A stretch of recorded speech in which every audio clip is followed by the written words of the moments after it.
ดูคูโบต้า KX 033 ยกท่อขนาด 0.60 เมตรครับ หรือว่าท่อ60ครับท่านผู้ชม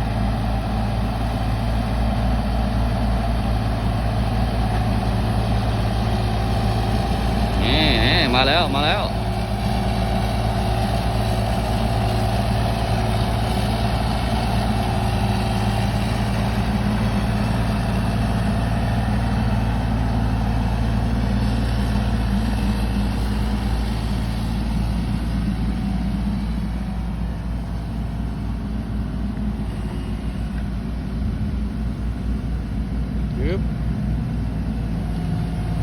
โอ้ปุกกี้พอดีกับปากท่อเลยครับ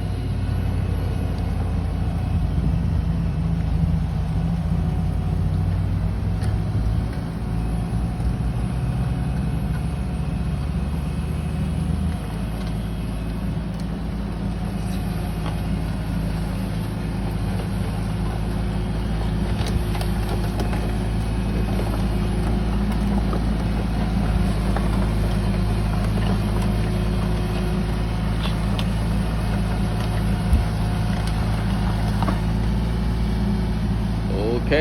มาแล้วครับ